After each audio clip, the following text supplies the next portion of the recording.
अस्सलाम वालेकुम नाजरीन, आप देख रहे हैं 110 न्यूज पर प्रोग्राम स्टेट 5060 और मैं हूं आपकी मेजबान अनमोल खालिद। नाजरीन, ये बात तो अब हर पाकिस्तानी को मालूम हो चुकी है कि इमरान खान की हुकूमत गिराएगी है। क्यों बार बार आकर वजाहतें देना और गुज़श्ता दिनों आसिफ अली जरदारी का ये बयान देना कि हुकूमत हमें दे दें तो हम मुल्क की माशी हालात को बेहतर कर देंगे। अगर ऐसी बात है तो फिर वजीरे खारजा बिलावल भुट्टो भी तो इस हुकूमत का हिस्सा है, और ऊपर से जब तहरीक के अदम अतमाद पेश की गई तो तब भी पीपीपी इत्तेहाद का हिस्सा थी। तो आखिर अब इस बयान की क्या जरूरत थी? इस बयान से साबित होता है कि ये हुकूमत में आए नहीं बल्कि लाए गए हैं, जैसे कि हमारी पाकिस्तानी अवाम कह रही है कि इम्पोर्टेड हुकूमत है, और वाकई में इम्पोर्टेड हुकूमत है।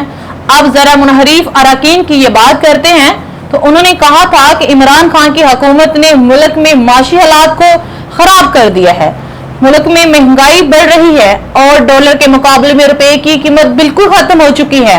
और यही बयान बाकी इमरान खान की इत्तेहादी जमातों का भी था। लेकिन अब वही मुनहरीफ अरकान और साबिक वजीर आजम इमरान खान की इत्तेहादी जमातें फिर क्यों चुप हैं? मुल्क के हुक्मरान क्यों चुप है जो कह चुके हैं कि हमारे पास देने के लिए कुछ नहीं है, मुल्क दिवालिया की तरफ जा रहा है? तो फिर साबिका इत्तेहादी और मौजूदा हुकूमत के इत्तेहादी और मुनहरीफ अरकान जो अब ओपोजिशन में है, अब क्यों चुप है? पेट्रोल, डीजल, गैस, बिजली की कीमतों ने आवाम का जीना दो बार कर दिया। अशिया की जरूरियात की कीमतें आसमान तक पहुंच गई। गरीब आवाम के ऊपर महंगाई का तूफान टूटकर बरस रहा है। अब ये लोग क्यों चुप हैं? जो कहा करते थे, बड़े बड़े झूठे दावे करते थे, हम आवाम के लिए आ रहे हैं, हमें अपनी कुर्सी की जरूरत नहीं है, हम जो भी कर रहे हैं आवाम की आवाज बनकर आ रहे हैं, अब ये क्यों चुप है? इन तक कोई सुनाई नहीं जा रही। गरीब आवाम मर रही है, रोडों पे जलील हो रही है, बेरोजगारी है।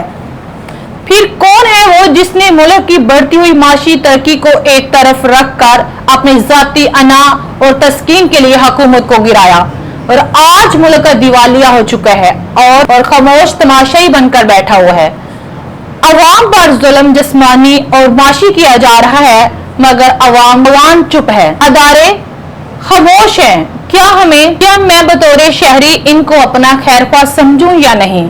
जब इमरान खान और इसके कारकुन कह रहे हैं कि हमारी हुकूमत गिराएगी है, फिर आप लोग क्यों नहीं समझते ये हुकूमत गिराएगी है इम्पोर्टेड हुकूमत की खातिर? अगर इमरान खान झूठ बोल रहे हैं फिर अवान सैफर की तहकीकात क्यों नहीं करवाता? अगर महंगाई का मसला था तो आज क्यों नहीं बोलते? अगर मीडिया का मसला था तो आज मीडिया पर पाबंदियां क्यों लगाई जा रही हैं? आज मीडिया का मुंह क्यों बंद किया जा रहा है बेनिकाब करने के लिए? अगर गालम गलोच और इल्जाम तराशी का मसला था कल इसके खिलाफ एक्शन क्यों नहीं किया गया? अगर हुक्मरानों की करप्शन का मसला था तो करप्ट सियासतदानों को फिर हुक्मरान क्यों माना गया? अगर इंसाफ का मसला था तो आज अवाम के ऊपर जुल्म क्यों कर रहे हो? आज नहीं किसी को भी नजर आ रहा कि अवाम के ऊपर जुल्म किया जा रहा है? अगर अदारों की आजादी का मसला था तो आज अदारों में आजादाना काम क्यों नहीं हो रहा? अगर डॉलर का मसला था तो आज डॉलर की बढ़ती हुई ऊंची उड़ान की तरफ क्यों नहीं देखा जा रहा? आज क्यों चुप हो जो कि डॉलर आए दिन मार्केट में बढ़ता जा रहा है? अगर कश्मीरी मसला था तो आज भारत के साथ तजारत क्यों की जा रही है? अगर फलस्तीन का मसला था तो इसराइल के साथ दोस्ती का हाथ क्यों बढ़ाया जा रहा है? अगर दोस्त ममालिक मसले थे तो आज क्यों माली इमदाद नहीं कर रहे? अगर अवामी मसला था तो फिर आज अवाम के ऊपर जुल्म क्यों किया जा रहा है? बस मसला था तो सिर्फ और सिर्फ नाज़रीन अपनी अना का मसला था, मसला था तो सिर्फ और सिर्फ गुलामी का मसला था। एक इस्लामी रियासत आज सूद अदा कर रही है, ये मुसलमान मुल्क दूसरे मुल्कों की गुलामी कर रहे हैं। अगर ऐसा है तो रूस से तेल और गंदम क्यों ली जा रही हैं? हमारे गिरबानों की तरफ हाथ ना बढ़ाएं, जरा अपनी सियासत के ऊपर नजर डालें और सोचें कि आप लोग क्या कर रहे हैं। इस्लामी जमहूरिया पाकिस्तान है, इसकी खातिर आप क्या कर रहे हैं? खुदारा कुछ तो ख्याल कीजिए गरीब आवाम का। नाज़रीन, इसी के साथ ही मेरे प्रोग्राम का वक्त खत्म हो रहा है, मुझे दे इजाजत, अपना ख्याल रखिएगा। अल्लाह।